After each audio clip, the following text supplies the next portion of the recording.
Do you want to relax? Are you having trouble sleeping or focusing? CBD reduces anxiety, chronic pain, seizures, PTSD, depression. Try our CBD gummies or chocolates. You will be very satisfied. Visit cbdcollections.net. cbdcollections.net. cbdcollections.net.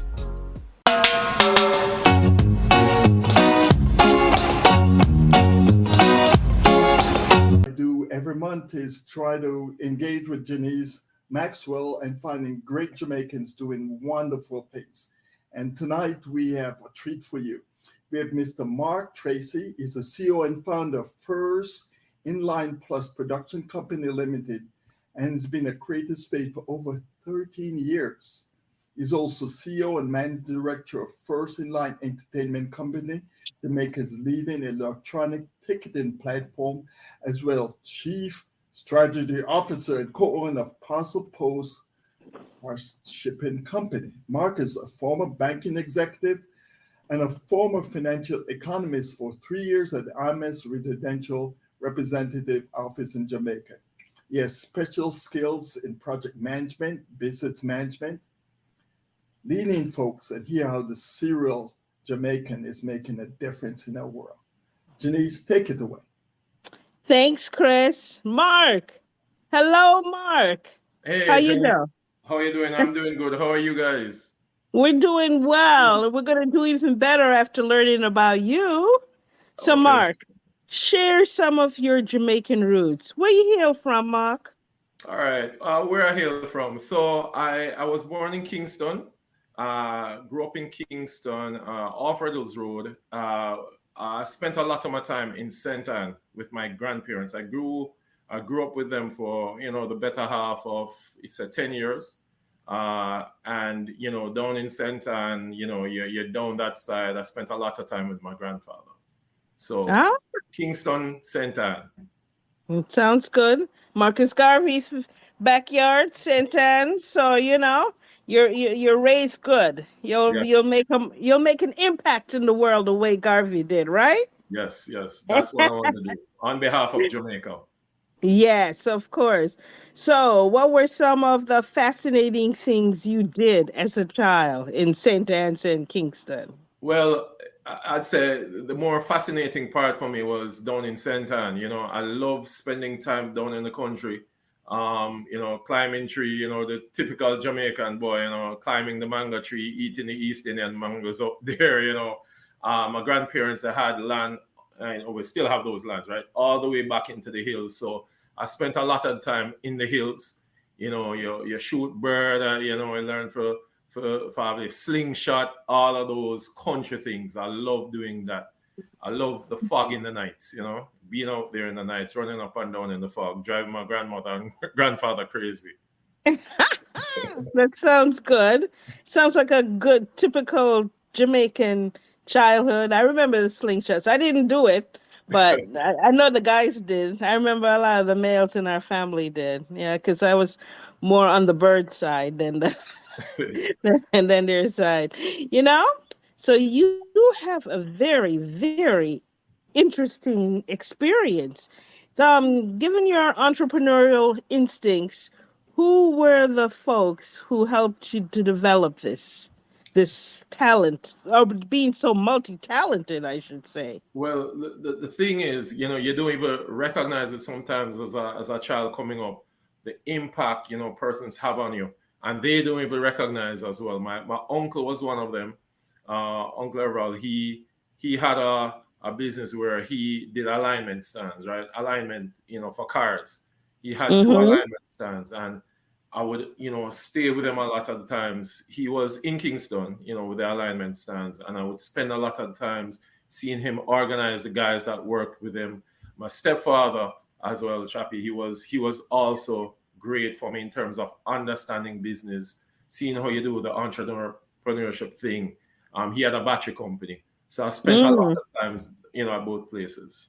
from like a mechanical type of thing. Yeah, You yeah. know, with the your father, your stepdad, and your uncle. That's good. It's good to have that kind of influence, positive role model in your life. What did you take to school to further your entrepreneurial talents? So during, when I reached sixth form, that is when I started doing economics. I found out that I love econ. I was really good at math, and Mm-hmm. I found myself gravitating more to the business subjects. Funny enough, I did the sciences as well in fifth form, so I have both the sciences and business subjects. But I gravitated into business. Went from sixth form into UE, doing econ. My first degree is in that. Then I moved over to do my master's in econ, and then from there shape my skills in terms of doing some courses around project management and other business related subjects after university. We have a very diverse audience, so a lot of us may not understand when you say fourth form or fifth form. Could you tell us what that Okay, is? so when you're in high school in Jamaica, you go up to fifth form and you do your CXCs, right? And once you get those subjects, you go over into sixth form where shape where you want to go in terms of A level subjects. So in sixth form, you do your A level subjects, whether it be the business subjects or the science subjects, and from there, once you do those exams in sixth form, once you pass, then you move on to university to start doing the business related subjects, like in my case. Okay, so fourth and fifth form, you're like 15, 16, or 17, 18. Yeah, around about 17. By the time I was in sixth form, I was 17, 18. Okay. Yeah. All right. So yeah, because like I say, a lot of us may not know what you mean, or they don't have a picture of the age that we're talking Okay, got about. you. So by the Yeah. time you're coming out of sixth form, you're looking at 19, going in to university to start that whole course of your development into the working world. So Yeah. So roundabout. you went to, so you're a Huey guy. In the Yeah, Jamaicans, you end up going to, I believe it's a law, right? I'm just joking. But it's either, if it's not Howard University, like me and Chris, it's the Huey. It just seems that that's the natural course of yeah, things, yeah. That's the nice. That seems to be the way it goes. But you had a very you have a very, like you say, you have a very diverse, well, what am I trying to say, you like an overall, you're well rounded in Yes. terms of, you weren't just academics, and you weren't just sports, and you weren't just the hard sciences. What How did you go about deciding what area to develop? So I think by the time I was in the second year of university, I started working at the Central Bank, Bank of Jamaica.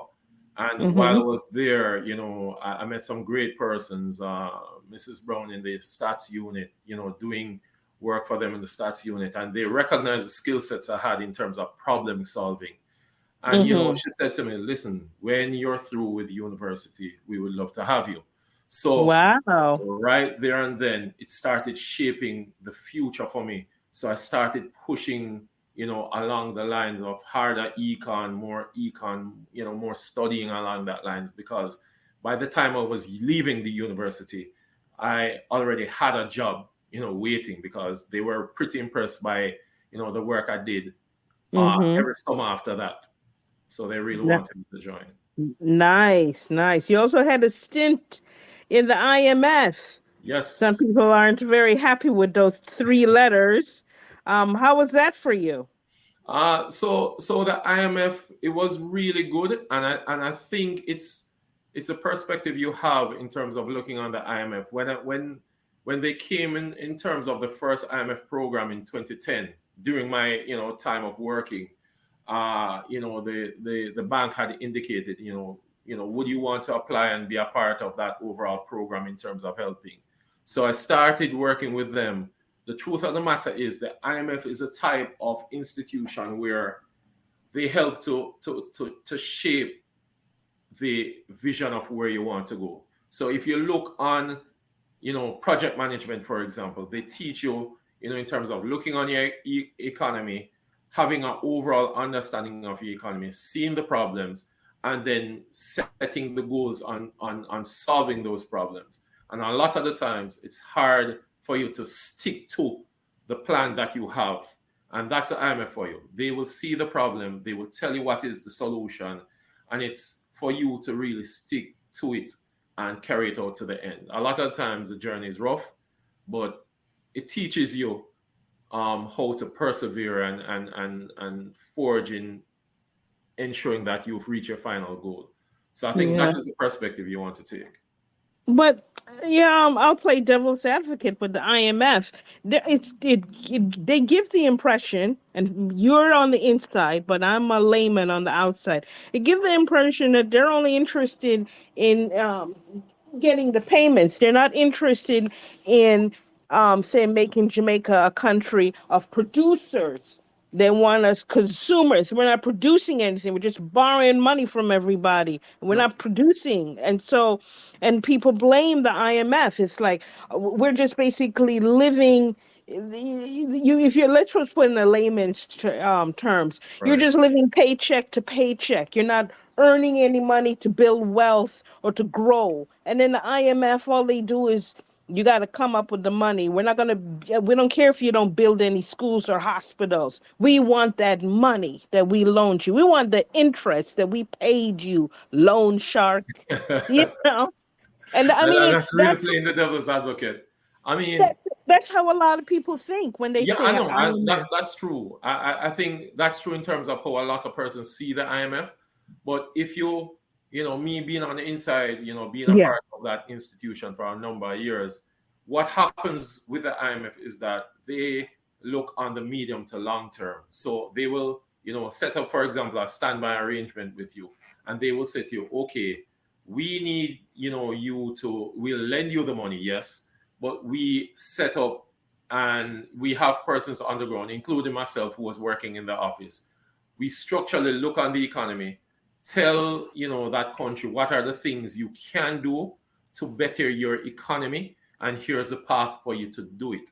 What happens is that the IMF is not going to stand up over and say, listen, move box A, B, and C. No, they will say, the truth of the matter is, if you really work on B and C, it can make you better off. But they won't lift it up for you. They will give you the blueprint on how you should do it, and they will leave you for you to look on the medium to long term solutions. So, for example, when I was working in the office, my mentor at the time, he was the reserve for the office, Dr. Jean Leon.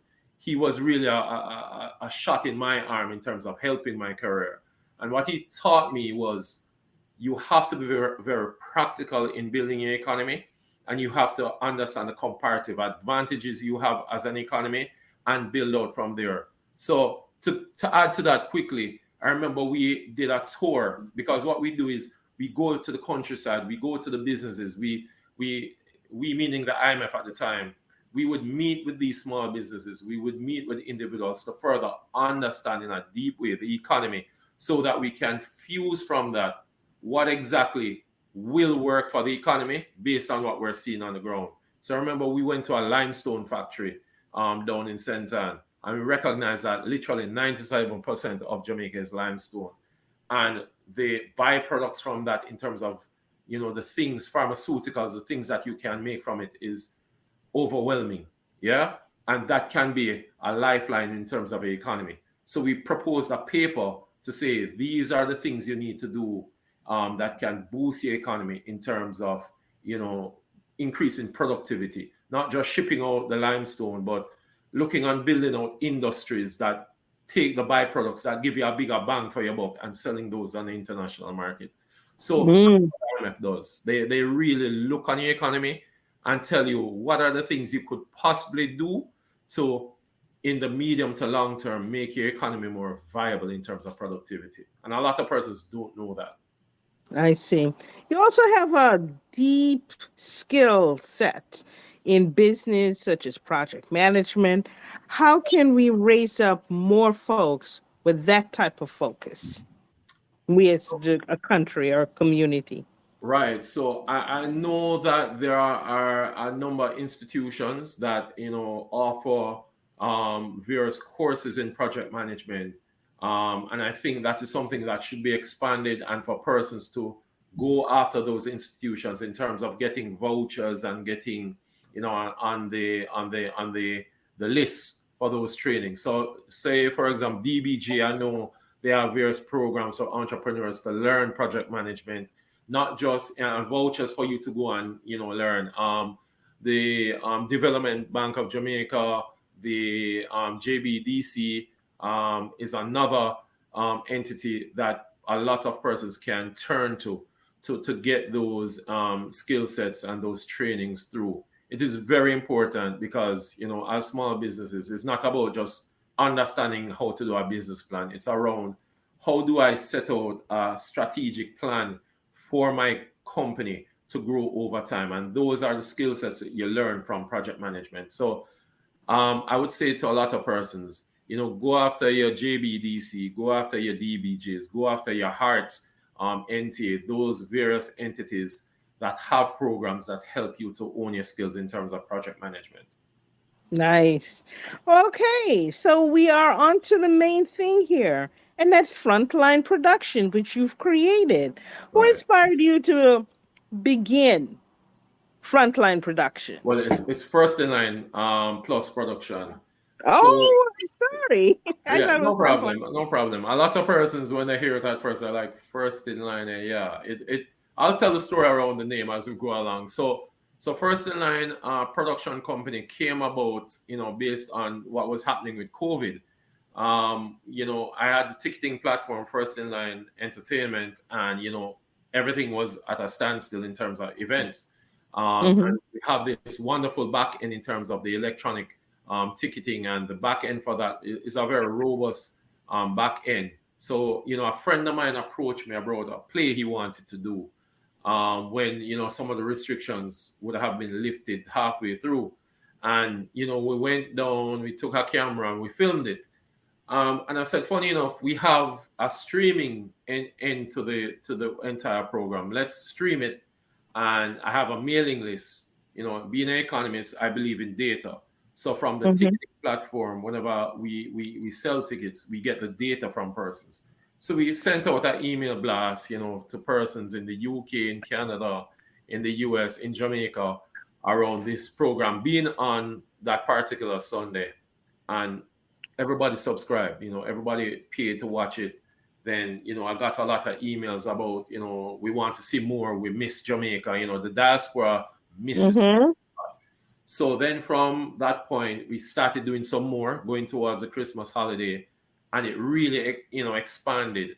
And then we put some resources in place to build out First in Line Plus dot online, where we are doing Jamaican streams, Jamaican content. And we did a reality TV series. A creator for that approached us to have that, being hosted on our platform. Influencers being in a mansion, living together, and that really took off. Not just in the Jamaican space, but internationally in terms of the diaspora logging on, purchasing. And from there, we expanded, and I had a conversation with Oliver Samuels, one of the childhood icons for me, and Yes, to do and the for many. right. He wanted to do the reboot of Oliver at Large. So I said, listen, I think at this point I want to go into production full time. So I invested in getting camera in terms of lighting and everything, and hired a crew, bought editing equipment, and we did the reboot Oliver at Large, Oliver Backyard, and from there we've just been expanding. We have King Tavi, who is also on board as one of the talents. I started signing talents under the company, and it expanded from there. But King Tubby, could you refresh my memory with King Tubby? I know the name, but it's just not coming to me. Okay, so King Tavi is one of the new generation of influencers coming out of Jamaica. Okay. King Tavi, King with a Y, Tavi. Um, Okay, yeah, right. yeah, He's an yeah. influencer that does skits online. Right. Right. Yes, And he's also an editor. So I hired him as an editor as well. So Oliver Bacayard, he was the one who did the editing for that.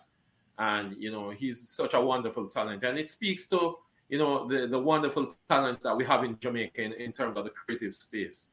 So I'm happy about, bringing those persons on board and expanding the reach of the creative sector, not just in Jamaica, but sending it out to the diaspora through our online platform, first9plus.online. yeah. Well, that's definitely a niche to tap.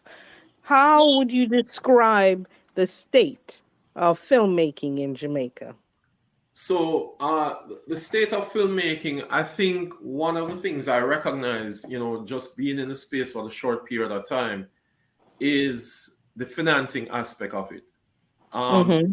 I think I am blessed with the fact that I would have amassed some amount of resources in terms of the other areas that I would have worked in, and the other companies that I have to be able to, for example, fund Oliver at Large the reboot. So that was Mm-hmm. taken out of pocket with the help of very amazing products and Pure Bulk. Everybody knows Pure Bulk is associated with Oliver, right? And they were happy to come on board, but in terms of the financing for a lot of these creators, it's very hard to get financing, and corporate Jamaica, I think, needs to tap into, to understand the comparative advantage we have in our creative space, and Yes. push Mm-hmm. more in terms of investing in that. A lot of production companies have already started coming to me in terms of having their product streaming on the platform so that they can monetize, because that's another aspect. Mm-hmm. Because they create the product, but there's nowhere to monetize in a real direct way. So with the Yeah. platform, we're helping them to do that. But the first hurdle is getting the financing to do the films and do the production. So I think financing is one of the things that is a real challenge in the industry currently. Well, I think just arts on a whole, Yeah, artists. There's a saying, "Starving artists," and that is true. Whether and arts is in many forms, singing, dancing, instruments. When we say arts, I mean it's something that we need to keep our souls alive. yeah, But they don't pay them the way they should. Artists, I mean, maybe 1% is yeah. really making a substantial living, Yeah, you the, the, clearly. the, the orange economy in Jamaica really needs a boost in terms of the Hmm. financing aspect, and I think if we look on, and I've read the story about Hollywood and Bollywood, and how they would have developed their market over time, and that effectively came through a lot of financing that came into the industry that helped the industry to uplift itself, and then from there, because the industry grew a thousandfold, then the creative creatures within the industry started getting the dividends that they really deserve. Yeah. So I think Yeah, we need to but start. you had mentioned something called the orange economy, and like Yes. I say, could you please explain what that is to our international audience? What's an Okay. orange economy? Okay, so from a economics perspective, you have various, segments within your economy. So the orange economy is that part of your economy that deals with the creative space, music, film, theater. All of those creative components come together to make up the orange economy. Okay, so is that a term specifically um for Jamaica, or is that an No, economic term? it's a Is global that term. It's a is a global term. global term? Yeah, Okay, yeah. because we're not. When you said orange economy, I'm thinking raising oranges. I mean, I just didn't know Right, what right. you were talking about. Yeah. You, Yeah, I tend to you, switch between the econ and all of that yeah. a lot of times. So Yeah, yeah, but we want to make our audience just kind of on the same. on the same I page. get on the same page. You know what I mean? But Yeah. that's good. We're happy for your creativity and, of course, your expertise. That's very important. You clearly have an understanding that every industry needs an ecosystem to support it. Yeah. So you also have the electronic ticketing business. Talk to us about that. Okay, so the electronic ticketing component of it is first in line entertainment, where in Jamaica we do online ticketing, so persons can go online and purchase tickets for various events that we host on our platforms. A promoter would come, would set up their event on the platform, and persons can go online and purchase.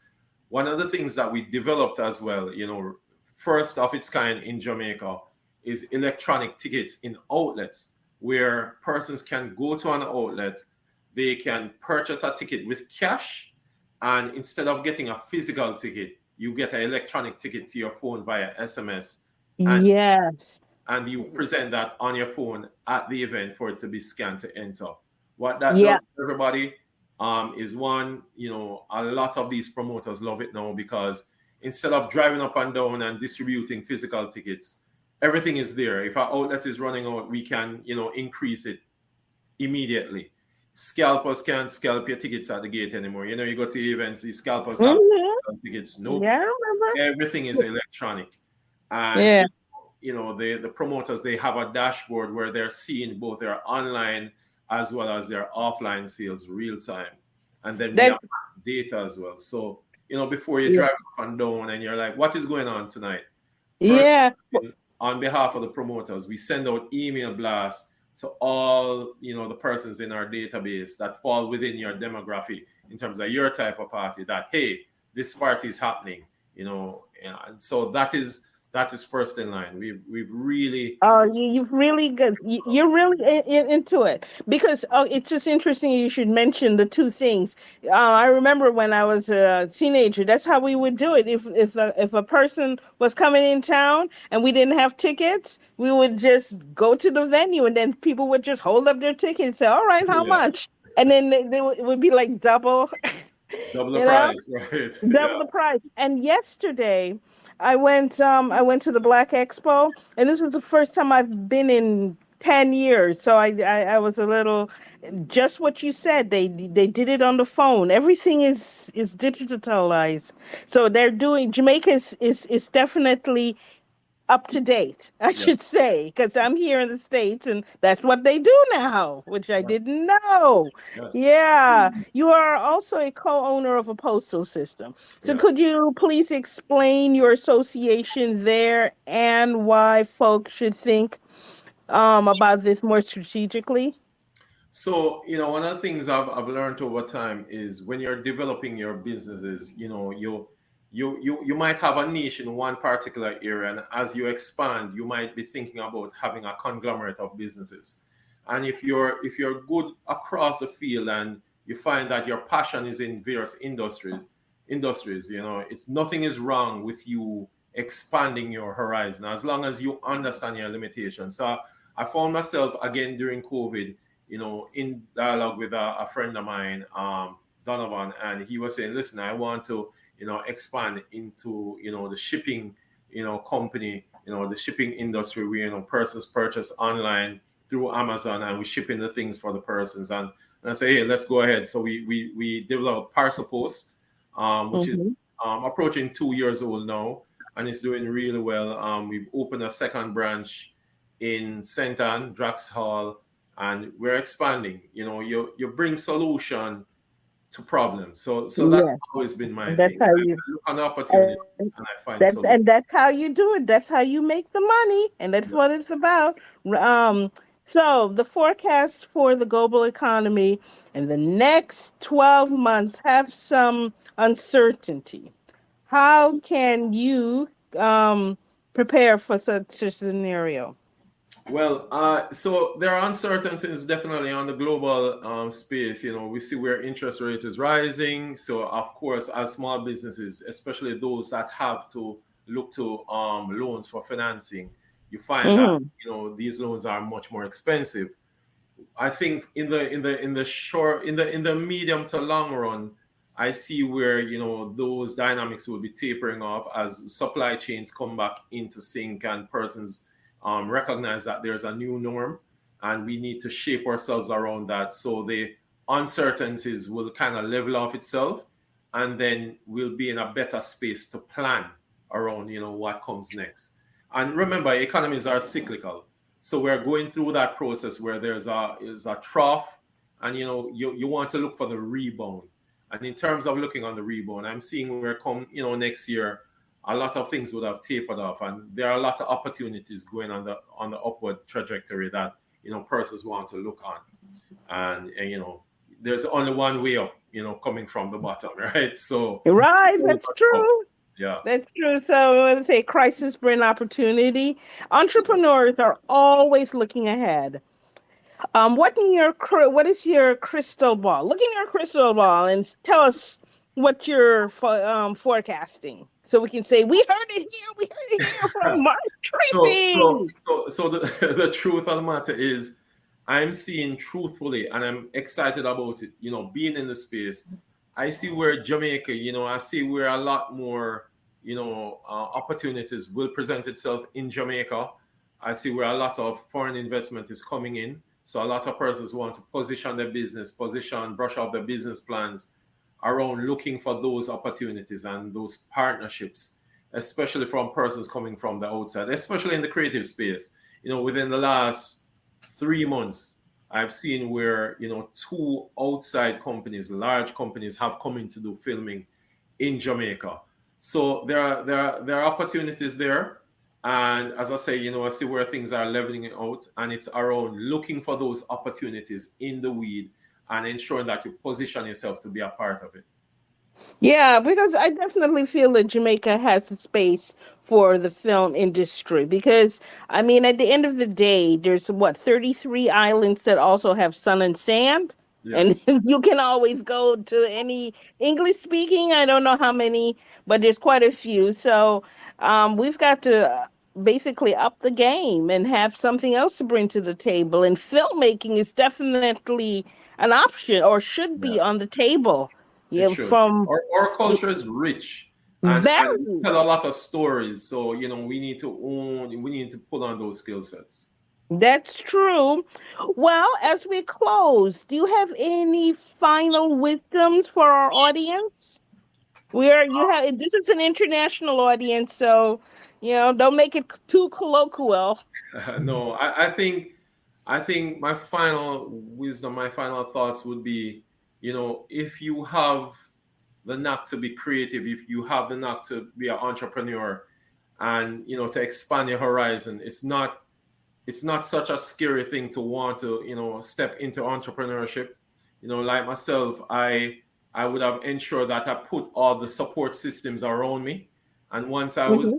I'm sure that the support system is in place, then I step off the cliff. The parachute was there ready, for me to start gliding. So that would be my final thoughts. If you have a Oh, passion, if you have a love, it's about setting up the support system around you and going for it.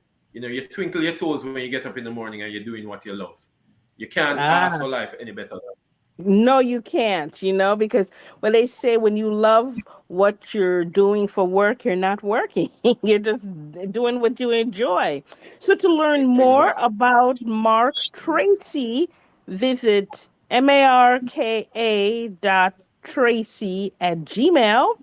To learn more about Jamaican Diaspora, visit JamaicanDiaspora.com.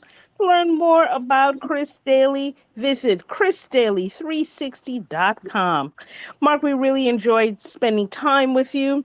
We're going to invite you back when you've got some exciting things, because you're such a creative person. We know our Thank audience you. will want to hear more and more about you. So thank Thank you you for very much spending for time with having me. us. Bye now. All right. Take care, everybody. Thank you for having me. Bye.